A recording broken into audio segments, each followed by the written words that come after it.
We're rolling. Alrighty, welcome back, girls and boys. Not sure where I'm going with this video tonight, but thought I'd put some content out. Thought I would just wing it. I have no road map. You know what I always think about road maps? Road maps suck. You know, unless you got Google GPS, then I guess you're fine. But that ain't even a for sure thing. You know, sometimes it will lead you in the wrong direction. So, I've been working on my truck, another 52 Chevy. I know I talk a lot about my beautiful wife Karen, the camera girl. We've shown you lots on her truck. Haven't really shown much on my truck. I don't know if we showed it in the video, but I did get the inside, all that rusty old sheet metal. Did get it covered up with some poor man's pour, trim clad, basically is what I call poor man's pour.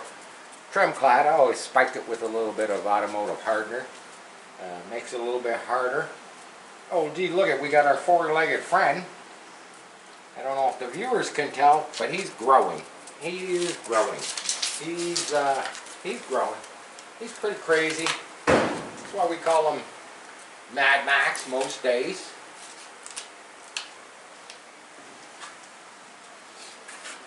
Yeah, the old truck, pretty dirty.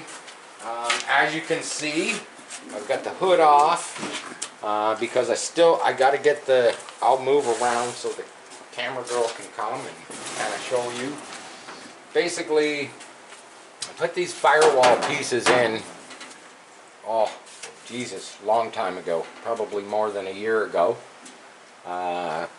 They were bent pieces that did fit, I guess you call it your footboard and the firewall.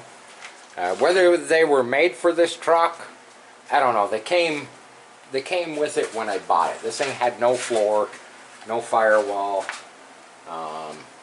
Obviously, I've taken the blower off. We'll get to that. I'll show you the blower. I've just got it covered up because I got to do some more spot welding. I'm going to do some grinding. Going to keep this all covered. Everything is. We're rolling away. That's okay. Everything is filthy. It all needs a good clean. Just get the distributor cap sitting here. Going to cover that up while I got to grind all these sharp edges and stuff.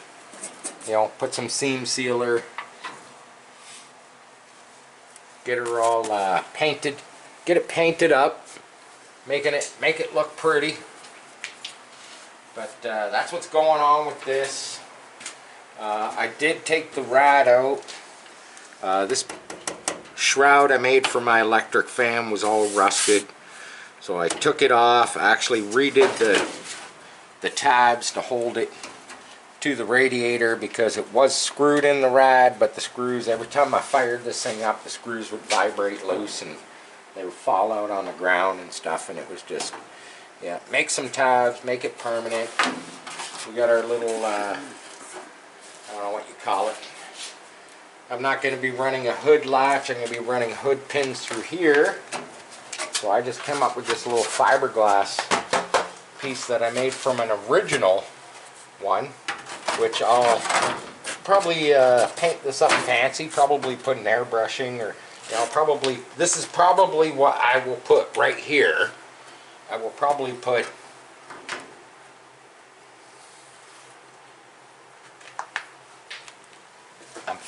I'm thinking. Just give me a second. It's coming. I'll probably put injection is neat. Turbos can't be beat. But when it's time to go, I'd rather be blown. That's probably what I'll write on there. I think it's pretty cool. Anyhow, let's go to the back. I'll show you the blower. A lot of people think that call it a supercharger, call it a blower. I call it a blower. Basically what it is it's a giant air compressor is what it is. No ifs, ands. Basically any type of power additive that spins air and basically, let's just say it pounds it into the engine, it's a compressor. It doesn't matter whether it's a, a supercharger, a blower, a turbo, it's forced induction is what it is. Nitrous is something totally different. Not even going to go down that road, just because I've talked to people about nitrous oxide before, and they don't have an understanding. They think that it's a fuel additive, that you're pressurizing into the system and burning, and that's, let's not even go there. Let's talk about the blower. Here it is. Pulled it off today. I can say one thing. I've had other blowers, a little bit smaller than this one. They're pretty heavy, lifting them on and off of the intake. This one, this one's pretty heavy. I lifted it off myself, carried it back here, and it looks all aluminum, which it is. Even the rotor blades inside are aluminum, but it's got some damn weight to it, I'll tell you that. So I'll even give you a look at the underside so you can see what goes on with these things. These things are very uncomplicated. Spin it with the belt. Basically, it compresses the air and the fuel, and it pushes it into the engine. I don't know how more uncomplicated you could get with a blower, or call it a supercharger. I'm going to take the scoop off. I'll just set it. This is a 8mm belt. Yep, 8mm. Should pick myself up a spare. They're not cheap, I can tell you that. Scoop needs a good polish. Look at this. This is the adapter plate I made, because basically the motor sitting up there in the front of the truck, it's got a little bit of an offset to the one side, and it's just the way it is. Not saying all motors, but I do know a lot of motors never actually sit perfectly centered. Now you can make them centered, but what happens is the saddle where you put your motor mounts, you'd have to basically fabricate your motor mounts. One would be a little bit shorter, one would be a little bit longer. Yeah, Tasmanian Devil's going at it on the floor right now. Mad Max! Mad Max! Here. There you go. I always got to put the broom up. He likes to chew on my broom for some reason. He likes to chew on everything. Everything. He picks screws up off the floor, nuts and bolts. And he likes to just, he doesn't eat them. He likes to, I don't know, he fiddles with them. Anyhow, so if you look at this plate closely, sitting here on the blower, you can see basically what I've done is I've shifted it over to one side, and the reason behind that is so that when this scoop is sitting on the blower,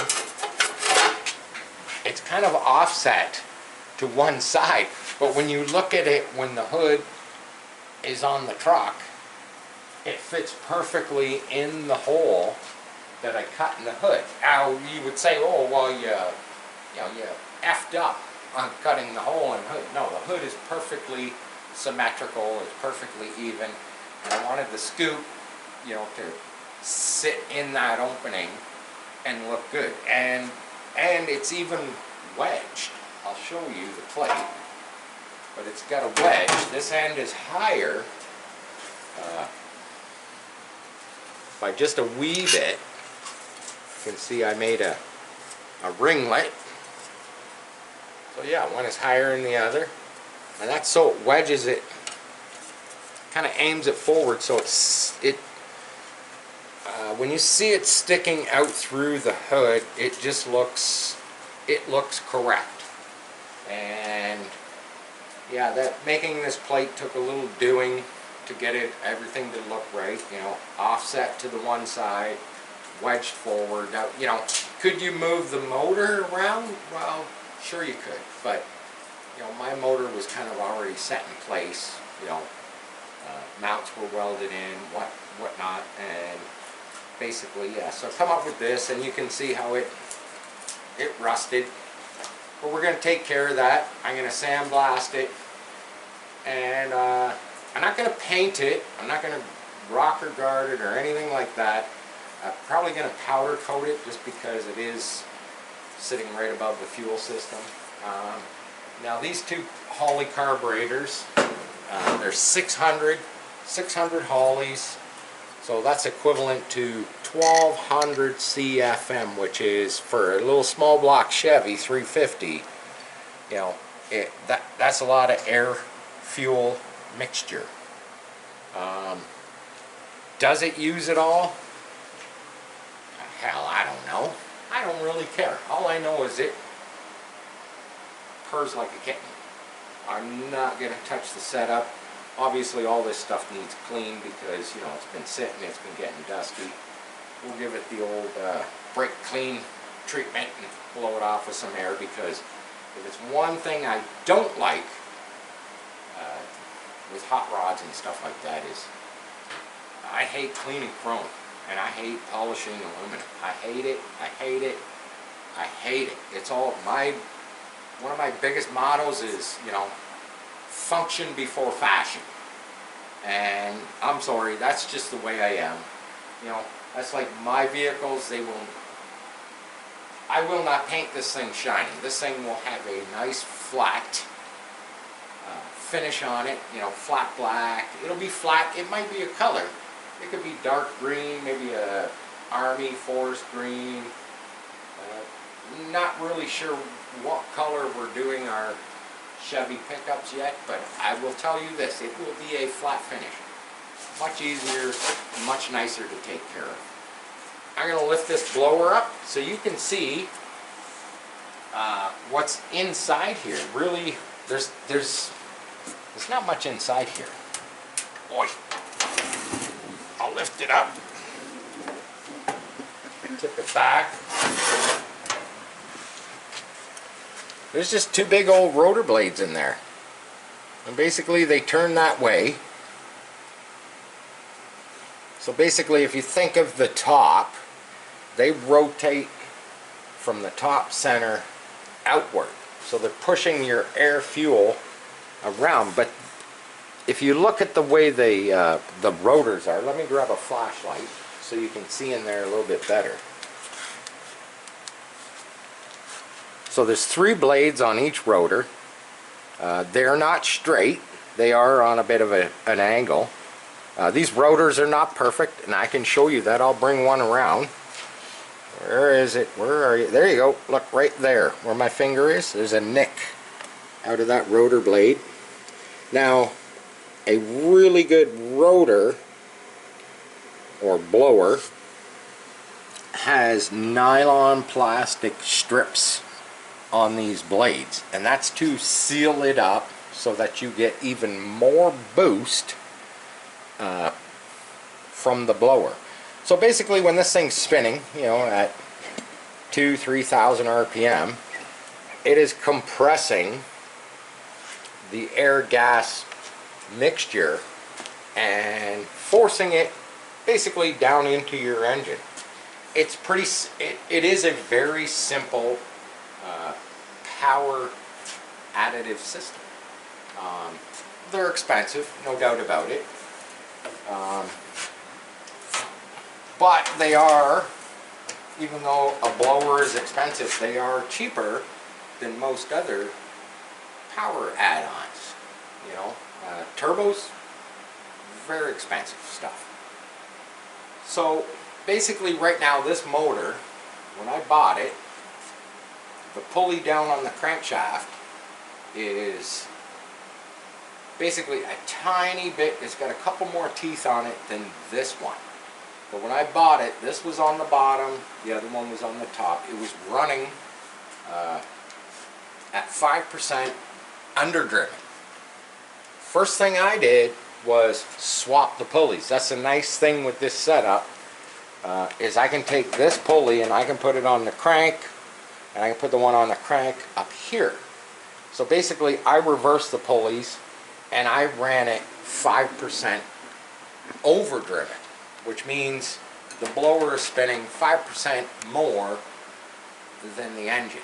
Okay, so that creates just a tiny bit more boost. I'm not going to get into the technical aspect of it because I'm not a professional when it comes to this kind of stuff. I'm just showing you that these things are not complicated. Now, if I want to get more juice out of this blower, I'm going to grab something just over here. So, and I bought this knowing that down the road I might want to up the boost of the blower. The only thing is when you up the boost of the blower, becomes detrimental to, you know, your engine in a sense. You know, put it this way, the faster you push the blower, the more catastrophic things can happen to your engine.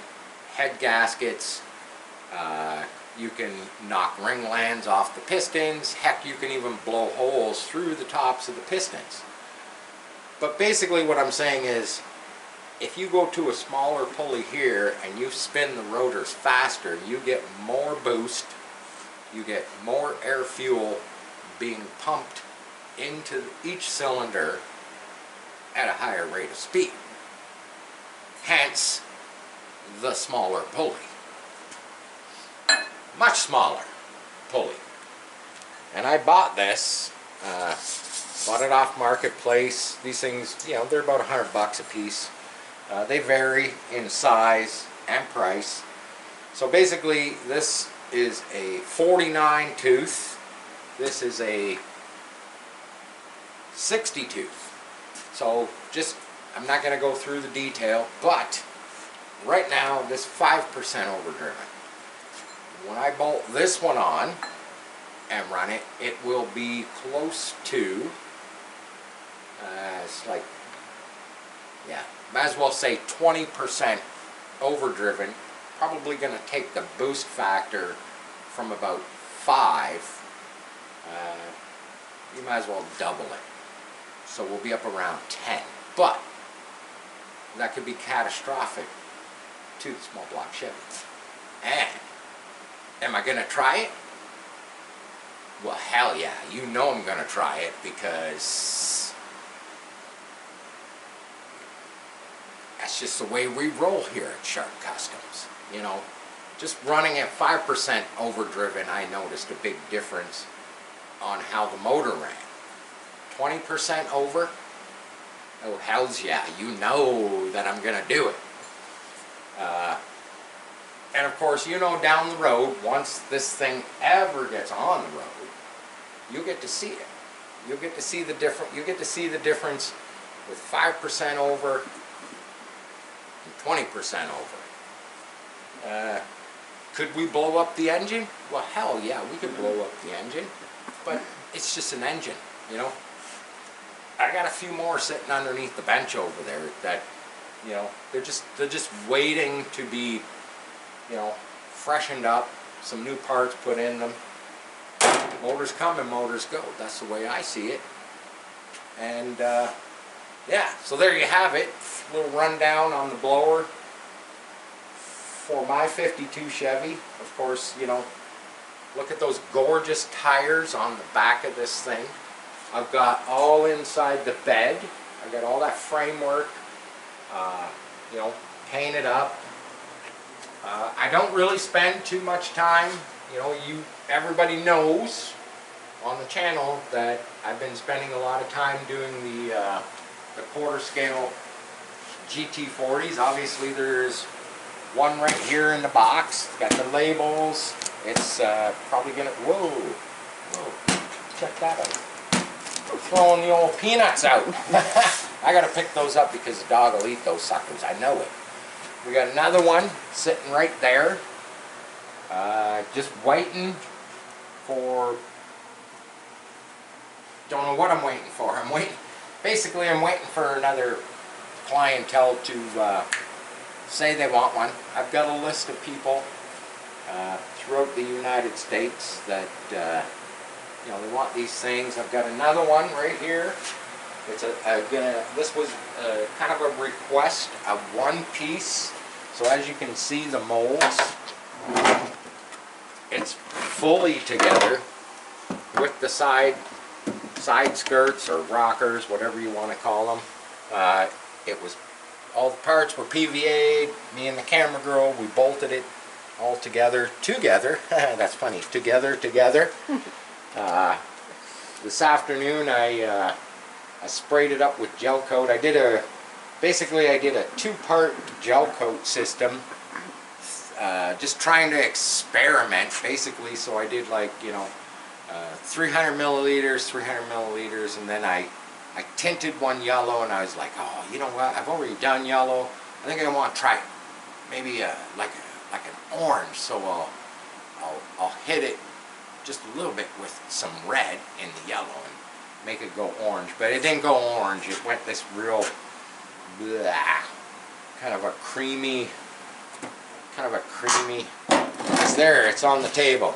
This kind of weird pastel creamy color. But the idea behind doing that was to spray the creamy color in first, and once the first batch was all sprayed in, brushed in, I let it flash just for you know, 2, 3, 4, 5 minutes, and then I mix up the second batch. And the idea was to spray white over that, because what we found doing these, when you gel coat, you know, when you're spraying it, is when you do your second coat a few minutes after the first coat, once it's flashed a bit, what we found is we couldn't see what the heck we were doing when we were doing the same color. So it's kind of nice to, you know, tint one. That way when you spray your, you know, your second batch, your second 300 milliliters of gel coat, you can actually see your coverage over that first coat. So that actually worked pretty good. How did it turn out? Well, heck, we won't know until I get this one glassed up and pull the molds off it. And you know, we might show it, we might not show it, because, you know, this basically is number 10, I believe. This would be number 10, GT40. This one is actually going local, right here in my hometown. And yeah, so this one's going to be a quick one. So I'm not doing any of the work on, which is nice, because basically I'm doing the layup. I'm going to pull it out of the molds, and the buyer is going to, he's going to do all the, you know, sanding and Bondo, and, you know, cut the windows, do all that stuff himself, which is kind of nice. He's going to get a good deal on this one, obviously, because, you know, he's doing a lot of the, stuff that, it's not that I don't like doing it, it's just time consuming. And that's like these two. I'm going to grab a part. I never let one of these things go out.